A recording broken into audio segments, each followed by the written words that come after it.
რუსთავის ცენტრში გზიდან ოდნავ მოშორებით კორეული კაფე გამოჩნდა. არის ასე ქვია ადგილს, რომელიც კორეული კულტურის მოყვარულებისთვის რუსთავში უკვე 1 წელია საყვარელ ადგილად იქცა. ამ ადგილის მასპინძელი სეულიდან ჩამოსული პატარა ოჯახია, რომელიც უკვე 8 წელია პატარა ქალაქში ცხოვრობს.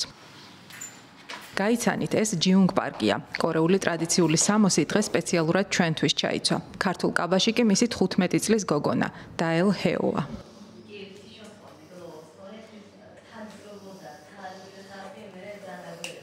오픈을 하고 그리고 나는 하루 종일 김밥을 만들고 김밥이 ცოტა ბევრი რაღაც ბოსტნეულები რო შედის, ცოტა ბევრი დასამზადებელია და სანამ იხსნება, ანუ 김밥ს ამზადებს, 김밥ის მასალებს ამზადებს და მუშაობა რო იწყება და ხალხი რო შემოდის, იმას ნახულობ თუ როგორ ჭამენ ამ 김밥ს და როგორ უხარიათ, როგორ მოსწონთ და ძალიან უხარია ამ დროს და სანამ იძინებს რომ ამთავრებს მუშაობას და სანამ იძინებს 김밥ს აკეთებს და ხელების ტკივა. რადგან ქართულად კარგად ვერ ლაპარაკობს, კორეულიდან თარგმნაში 15 წლის დაელი გვეხმარება, რომელიც უკვე მე-8 წელია რუსთავში, ქართულ სკოლაში დადის. ამიტომ ქართულად გამართულად, აქცენტის გარეშე ლაპარაკობს. რუსთავი 살면서 რუსთავში ძალიან ბევრს მოსწონდა ჩემი მომზადებული კერძები. მინდოდა რომ მუშაობა დამეწყო და ამიტომ გავხსენი პატარა კაფე, სახელად არის.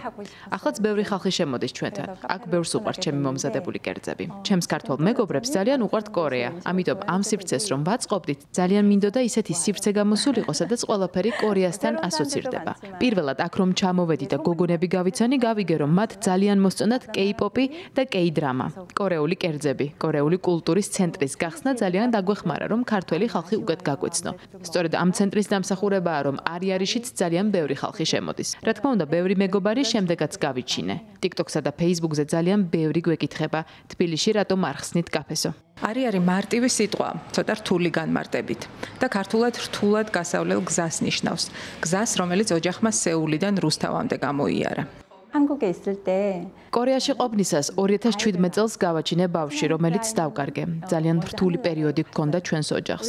ხალხი გვეკითხებოდა, სად იყო მეორე ბავშვი. უმძიმეს პერიოდს გავდიოდით, ყოველდღე ვტიროდით და ასე გადიოდა დღეები, ამიტომ არ მინდოდა კორეაში დარჩენა. ერთ დღესაც დავინახე, რომ დაელი ტიროდა თავის ოთახში. მანქანაში, როდესაც ვისხედით, მე და ჩემი ქმარი დაელი უკან იჯდა და განუწყვეტლივ ტიროდა. ამიტომ გადავწყვეტეთ ისეთ ადგილას გამგზავრება, სადაც არავინ გვიცნობს.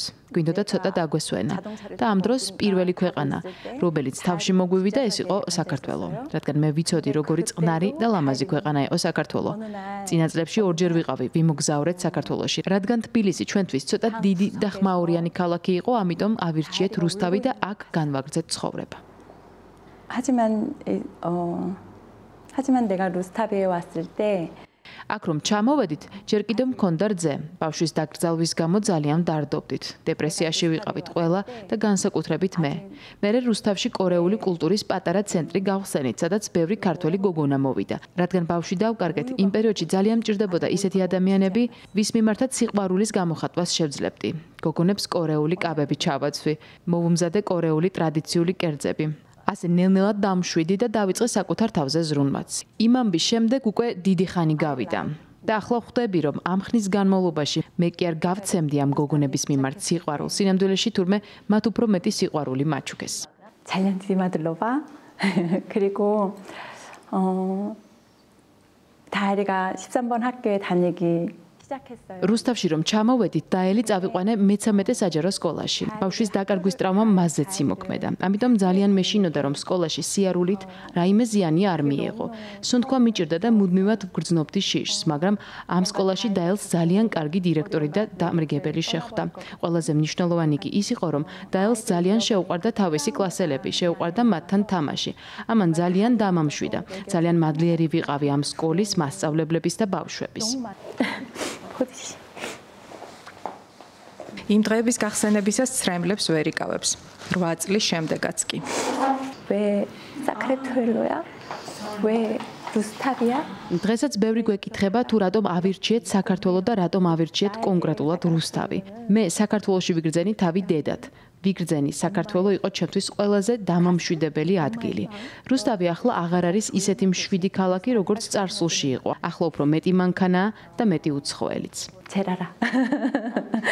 제라라. 제라라. თბილისში გადასვლაზე ფიქრობენ, თუმცა ოდნავ მოგვიანებით. 아주 조금씩. კორეა საქართველოზე ცოტა დიდი ქვეყანაა, მაგრამ არასოდეს არ მიფიქრია, რომ საქართველო არის პატარა ქვეყანა. საქართველოში ცხოვრების პერიოდში ბევრ ქართულ ოჯახს დავუმეგობრდით და ვესტუმრეთ. ყოველ ჯერზე ვგრძნობდი, რომ ქართველებს რაღაც უნიკალური ძალა გაქვთ. ისეთი, როგორც არავის გააჩნია. ეს არის რაც აღმოვაჩინე.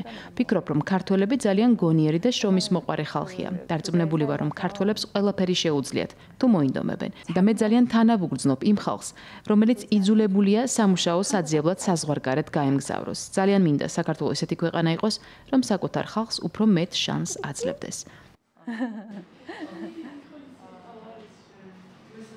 ჩვენთან დამშვიდობების შემდეგ მთელი ოჯახი ისევ ყოველდღიურ საქმეებს უბრუნდება. კაფე მალე გაიხსნება, მანამდე ყველაფრის მომზადება უნდა მოასწრონ.